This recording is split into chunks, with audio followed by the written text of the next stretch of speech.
Hi guys, स्वागत है आप सभी का आपके अपने channel A to Z commerce classes में, जहां हम आपको देते हैं कॉमर्स के उलझे हुए प्रश्नों के सुलझे हुए जवाब, वो भी सिंपल कॉन्सेप्ट के साथ। जैसा कि इस वीडियो में हम फिर आपके लिए अर्थशास्त्र का ही पॉइंट लेके आए हैं, जिस टॉपिक का नाम है बाजार के प्रमुख रूप तथा पूर्ण प्रतियोगिता में कीमत निर्धारण। तो सबसे पहले हम देखते हैं बाजार से क्या आशय है। तो बाजार जो होता है एक ऐसा प्लेस होता है जहाँ पर बायर और सेलर दोनों ही रहते हैं, और ये क्या करते हैं, पर्टिकुलर किसी एक प्रोडक्ट को खरीदने या बेचने का काम करते हैं। जैसा कि यहाँ इसकी परिभाषा में बताया कि बाजार से अभिप्राय एक ऐसी व्यवस्था से है या स्थान से है जिसमें एक वस्तु के क्रेता और विक्रेता वस्तु के क्रय व विक्रय हेतु एक दूसरे के संपर्क में आते हैं। तो जहाँ पे ये संपर्क करेंगे सेल और परचेज के लिए, उस प्लेस को हम क्या कहेंगे, बाजार कहेंगे। बाजार के रूप की बात करें तो बाजार के जो रूप होते हैं वो दो तरीके के होते हैं। एक जो होता है पूर्ण प्रतियोगिता, दूसरा जो होता है वो अपूर्ण प्रतियोगिता होता है। तो अगर पूर्ण प्रतियोगिता की बात करें तो ये सिर्फ और सिर्फ इकोनॉमिकल फैक्टर में है। व्यवहारिक तौर पे अगर बात करें तो ये बाजार आपको देखने को नहीं मिलता है।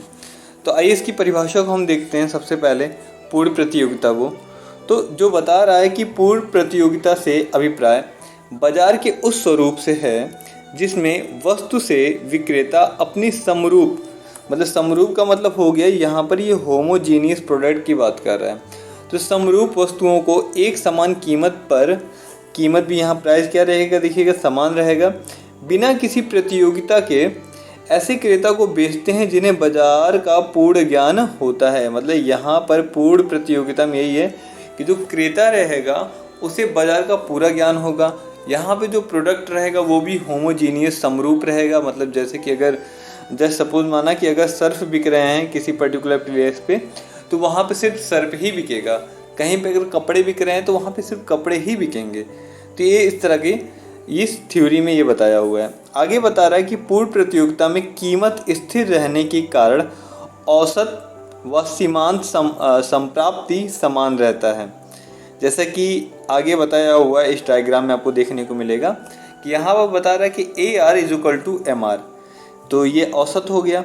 दूसरा जो है वो सीमांत होगा, M for marginal, A for average.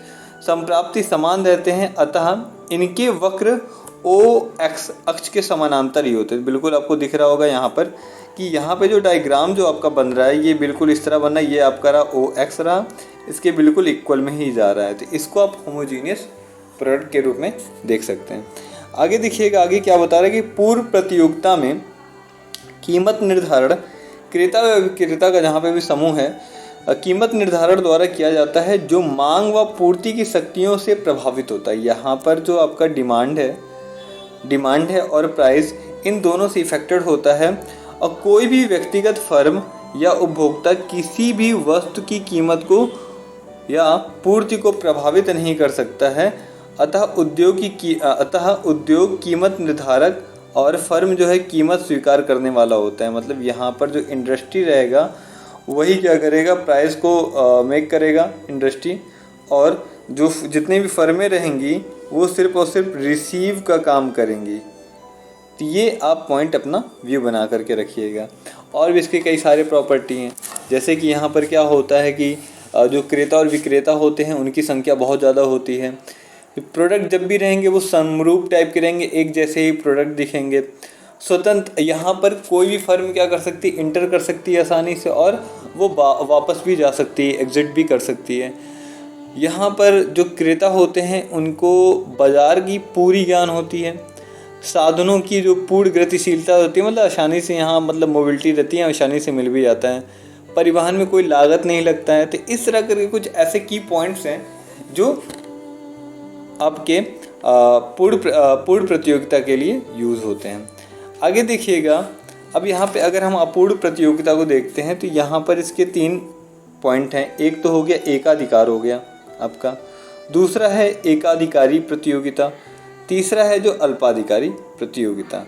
तो खैर आगे देखिएगा, एकाधिकार जिसको आप मोनोपोली मार्केट भी कहते थे। एका अधिकार मतलब एका से मतलब एक हो गया, अधिकार मतलब एक व्यक्ति का अधिकार। तो जैसा कि इसमें भी बता रहा है कि यह बाजार का वह स्वरूप है जिसमें वस्तु का अकेला उत्पादक और विक्रेता होता है और वस्तु की निकट स्थानापन्न वस्तु का अभाव पाया जाता है। तो मतलब आपको समझ में आ रहा हो कि मतलब यहाँ पे जो पर्टिकुलर जो प्रोडक्ट है वो स्थानापन्न तो पहली बात तो रहेगा नहीं, उसका कोई सब्स्टिट्यूट तो रहेगा नहीं, और यहाँ पर जो उत्पादक है और विक्रेता है वो अकेला ही रहेगा। जैसे कि आपका हो गया रेलवे को आप देख सकते हैं, ये रेलवे क्या करता है, अपनी खुद की मोनोपोली ले रखा है और पूरा जिस ट्रैक जो बना हुआ पर्टिकुलर जो ट्रैक है इनकी खुद की ट्रेनें चलेंगी, इस तरह के कई सारे पॉलिसी चलते हैं। आगे देख लीजिए, एकाधिकार बाजार में वस्तु की पूर्ति का पूर्ण नियंत्रण होने के कारण, मतलब यहाँ पे वस्तु की पूर्ति का नियंत्रण है होने के कारण विक्रेता स्वयं मांग की लोच के अनुसार अपनी वस्तु की कीमत क्या कर सकता है, तय कर सकता है। कौन कर सकता है, विक्रेता। मांग की पूरी लोच है ना, और नियंत्रण भी बना हुआ है, तो यहाँ पर वस्तु की कीमत क्या होती है, तय करने में इनको आसानी होती है। आगे बता रहा है कि एकाधिकार बाजार में फर्मों के निर्बाध प्रवेश पर प्रतिबंध के कारण फर्म को दीर्घकाल में भी असामान्य लाभ प्राप्त होता है। मतलब एकाधिकार बाजार में फर्म के मतलब फर्म जो है लगातार एकदम चलती रहती हैं, तो लॉन्ग टाइम में इनको असामान्य लाभ मतलब बहुत ज़्यादा लाभ इनको मिल सकता है, ऐसा प्रोसीजर होता है। आगे देखिएगा, बता रहा है कि एकाधिकार बाजार में वस्तु की मांग इकाई से कम होती है, E<1 होता है। मतलब कि अगर प्राइस बढ़ती है या कुछ भी चेंजेस अगर होता है प्राइस में, तो होगा क्या, डिमांड में बहुत ज़्यादा इस प्राइस के अकॉर्डिंग उतने चेंजेस देखने को नहीं मिलेगा। ये लास्ट के कल वीडियो में मैंने बना करके इस पॉइंट को मैंने डाला है, और अगर आप जाएंगे इकोनॉमिक्स के पुराने वीडियोस पे वहाँ पे भी आपको मिल जाएगा। अतः मांग वक्र का जो ढाल होता है अत्यंत तीव्र होता है, ये याद रखिएगा की पॉइंट। नेक्स्ट की पॉइंट है वो बता रहा है कि वस्तु की प्रति इकाई कीमत स्थिर ना रहने के कारण, यहाँ पर जो है इकाई यूनिट की जो है वो फिक्स नहीं होता है रहने के कारण एकाधिकार बाजार में औसत व सीमांत संप्राप्ति ऋणात्मक ढाल वाले होते हैं। तो यहाँ पर जो स्लोप होता है वो थोड़ा सा नेगेटिव स्लोप होता है। तो ये चीज़ आप हमेशा याद रखिएगा, ये की पॉइंट हो सकता हो आपके एग्जाम में देखने को मिल जाए कि मतलब वो पूछ लेगा कि एकाधिकारी बाजार में जो डायग्राम बनते हैं उस डायग्राम की जो प्रॉपर्टी जो होती है वो कैसी होती है, तो धनात्मक हो जाएगा, ऋणात्मक हो जाएगा, इस तरह करके ऑप्शन देगा, तो ऋणात्मक वाला पॉइंट आप याद रखिएगा। आगे देखिए, वहाँ पे तो एकाधिकार था, यहाँ पर एकाधिकार प्रतियोगिता, यहाँ पे थोड़ी सी गलती है, मैं बता दूं कि यहाँ पे जो पॉइंट है ये आपका जो दिया हुआ है ये एकाधिकारी की दिए हुआ है। तो आप ऐसा देख सकते हैं, यहाँ पर जो पॉइंट है वो दिया हुआ है डायग्राम में, तो यहाँ दिया है आपका, ये बता रहा है कि एकाधिकारी प्रतियोगिता। तो आइए इसकी पॉइंट के देखते हैं। इसमें जो दिया हुआ है आपका ये बता रहा है, इसको मोनोपोलिस्टिक इस तरह करके बोलते हैं। तो यहाँ पर ये सबसे पहले इसके डेफिनेशन को देखते हैं। यह बाजार की वह अवस्था है जिसमें फर्मों की संख्या अधिक होती है। याद रखिएगा, मोनोपोली में कम होती हैं, मोनोपोलिस्टिक में ज़्यादा होती हैं। फर्मों की संख्या अधिक होती हैं और सभी फर्मों कड़े प्रतियोगी वातावरण में अपने भिन्न भिन्न रूप, आकार व रंग वाली वस्तुएं मतलब वस्तु विभेद किया जाता है, ऐसे क्रेताओं को बेचते हैं जिन्हें बाजार का अपूर्ण ज्ञान होता है। मतलब यहाँ पर बाजार जो क्रेता रहेंगे, खरीदने वाले रहेंगे, उनको अपूर्ण ज्ञान होता है। इवन आप देखते हैं ना कि कभी कभी आप एक एग्जांपल में देख सकते हैं कि अगर आप जस्ट नमकीन लेने गए हैं माना, और आपके मूड में था कि आपको कोई ब्रांडेड लेना है, तो वहाँ आप जाते हैं, वहाँ पे पर्टिकुलर ये ब्रांड आपको नहीं मिलता, हल्दीराम नहीं मिलता है, तो आप क्या करते हैं, वो आपको बता देता है कि भाई ये वाली ही भुजिया की तरह ये दूसरी वाली भुजिया है, आप ये ले लीजिए, अच्छा लगेगा। वो क्या करता है कि वो ले लेता है, लेकिन इन दोनों के बीच में थोड़ा सा डिफरेंट सा दिखता है, लेकिन ये बात की बात है। तो यहाँ भी वो सेम चीज़ बता रहा है कि यहाँ मोनोपोलिस्टिक में मतलब यहाँ पे सारी कंपनियाँ चाहती हैं, जैसे कि हल्दीराम अपना चाहता है, फिर उसके बाद जो है आपका बीकानेर अपना चाहता है, बिकानो अपना चाहता है, जितनी भी कंपनियाँ वो सब चाहती हैं कि उनकी अपनी मोनोपोलिस्टिक मतलब मोनोपोली बने, और इन सब के प्रोडक्ट अवेलेबल होते हैं मार्केट में। तो ये वस्तुओं में विभेद करके ही रिप्रेजेंट करते हैं हमारे सामने। आगे, इस प्रतियोगिता में विक्रय लागतें बहुत ही अधिक होती हैं। आप देखते होंगे जितने भी पैकेट होते हैं उस पैकेट को इतना डिजाइनर बनाने की कोशिश किया जाता है कि बहुत ज़्यादा लंबे खर्चे बन जाते हैं उस पर। आगे, एकाधिकारी प्रतियोगिता में सभी फर्में एक दूसरे की कीमत को ध्यान में रखकर अपनी वस्तु की कीमत को निर्धारित करती हैं। मतलब अगर आप देखेंगे, चाहे वो लेज हो, चाहे इवन वो हल्दीराम हो, चाहे वो परिवार हो, इवन कोई भी है, वो 5 रुपये से शुरू करती हैं अपने, फिर उसके बाद 10 वाला रखती होंगे शायद, फिर उसके बाद वो 30 का, 40 का, इस तरह करके वो रेट। लेकिन इन सब के जो रेट रहते हैं वो लगभग सेम ही रहते हैं, चेंजेस ज़्यादा नहीं रहता है। आगे, एकाधिकारी प्रतियोगिता में वस्तु की मांग इकाई से अधिक होती है। वस्तु की जो मांग है वो इकाई से अधिक रहती है होने के कारण मांग वक्र सरल ढाल वाला होता है। तो ये पॉइंट, आप की पॉइंट मोस्ट इम्पॉर्टेंट है, इसको याद रखिएगा, आप लोग एग्जाम में देखने को मिल सकता है। आगे आ जाइए, अल्पाधिकार की बात करते हैं। तो अल्पाधिकार को आप ऐसे देख सकते, ओपेक एक संस्था है जो पेट्रोलियम से रिलेटेड है, तो इस संस्था को आप देख सकते हैं। खैर आइए देखते हैं। अल्पाधिकार बाजार की ऐसा स्वरूप है जिसमें वस्तु के विक्रेता की संख्या 2 या 2 से अधिक है लेकिन बहुत अधिक नहीं होती हैं और सभी फर्में वस्तु की बाजार पूर्ति का एक निश्चित मात्रा में उत्पादन करती है। दूसरा है, इसको आप इस तरह समझ सकते हैं, पेट्रोल को ले लीजिए। यहाँ पे ओलिगोपोली है, यहाँ पे पेट्रोल डिपार्टमेंट में कुछ ही देश ऐसे हैं जहाँ पे पेट्रोल मिलते हैं और उसी के हिसाब से वो अपने प्राइस को सेटअप करने की कोशिश करते हैं। नेक्स्ट, सभी फर्में समरूप और विविधात्मक वस्तुओं का उत्पादन करती हैं। मतलब समरूप भी कर सकते हैं, जैसे कि HP हो गया, इंडियन ऑयल हो गया, इवन ऐसी बहुत सारी कंपनियां हैं जो समरूप हैं, या कुछ ऐसी कंपनियां हैं जैसे लेज, हल्दीराम, या इवन बहुत सारे, ये क्या करते हैं कि अपने प्रोडक्ट में डिफ्रेंशिएट करते हैं, मतलब कुछ चेंज करने की कोशिश करते हैं, चाहे वो स्वाद में लेके आएँ, चाहे वो पैकेट में लेके आएँ, चाहे जिसमें भी लेके आएँ। नेक्स्ट, अल्पाधिकारी बाजार में नई फर्मों का प्रवेश असंभव नहीं है लेकिन कठिन होता है। अल्पाधिकारी बाजार में जल्दी कोई नया फर्म नहीं आता है, लेकिन हाँ, अगर कोई आना चाहे तो उसका वहाँ पे स्वागत भी होता है। अल्पाधिकारी बाजार में मांग वक्र कैसा होता है? अनिश्चित होता है। यहाँ पर ये याद रखिएगा आप।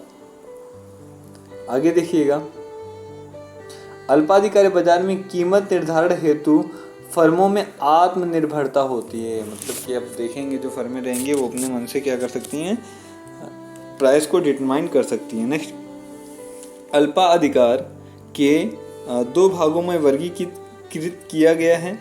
एक जो होता है शुद्ध अल्पाधिकार है, तो उसमें बता रहा है कि सभी फर्में समरूप वस्तुओं का उत्पादन करती हैं। अविभेदीकृत वाले में क्या होती हैं कि वो जो प्रोडक्ट जो मैन्युफैक्चर हो रहा है थोड़ा सा एक दूसरे को मैच करती हैं। आगे, बाजार संरचना के स्वरूप की अगर हम बात करें तो इससे भी वही स्ट्रीम पूर्ण प्रतियोगिता, अपूर्ण प्रतियोगिता में बांटा गया है। तो उसके यहाँ कुछ की फीचर्स दिए हुए हैं, आपको दिख रहा होगा आपके स्क्रीन पे, ये की फीचर्स दिए हैं।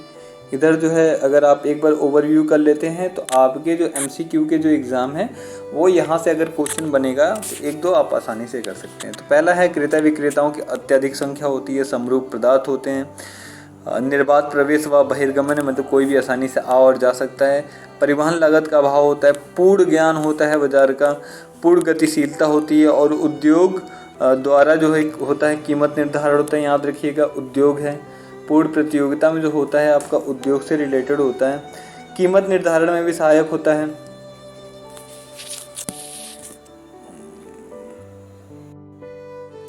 और यहाँ पर जो लास्ट वाला पॉइंट है, यहाँ पे AR=MR जो होता है SX के समानांतर होता है, तो ये याद रखिएगा, पूर्ण प्रतियोगिता में ऐसा होता है।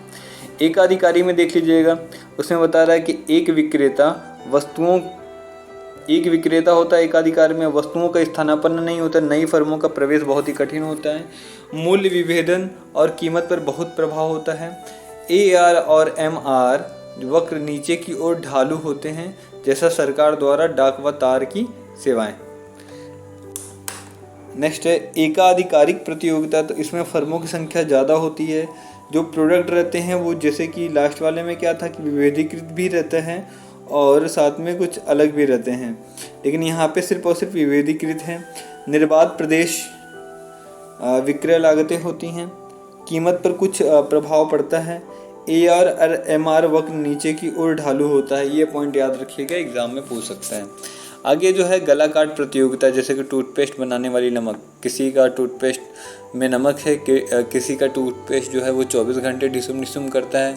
कोलगेट या अन्य कंपनियां अलग अलग इस तरह करके प्रचार करती हैं। आगे देख लीजिए, अल्पाधिकार में क्या होते हैं कि चंद बड़े विक्रेता होते हैं, जैसे कि इराक हो गया, रसिया हो गया, तेल बेचने का काम कर रहे हैं लोग। आगे समरूप पदार्थ व विविधीकृत पदार्थ होते हैं। कठिन प्रवेश है, विक्रय लागतें ज़्यादा होती हैं। मांग वक्र की अनिश्चितता होती है। कीमत कठोरता, जैसे भारत से कार बनाने वाली कंपनियों का बंद हो जाना। तो इस तरह करके कई सारी प्रॉब्लम हो सकते हैं। तो आई होप आपको सारे पॉइंट समझ में आए होंगे। एग्ज़ाम के पॉइंट ऑफ व्यू से ये टॉपिक जो मैंने आज पढ़ा है इम्पॉर्टेंट है। आपको यहाँ से 1-2 क्वेश्चन ज़रूर एग्ज़ाम में देखने को मिल सकते हैं। वीडियो से अगर वैल्यू मिली हो तो अपने दोस्तों के साथ शेयर करना ना भूलें। ज़्यादा से ज़्यादा लाइक और शेयर और सब्सक्राइबर का बटन दबाएं। थैंक यू, जय हिंद।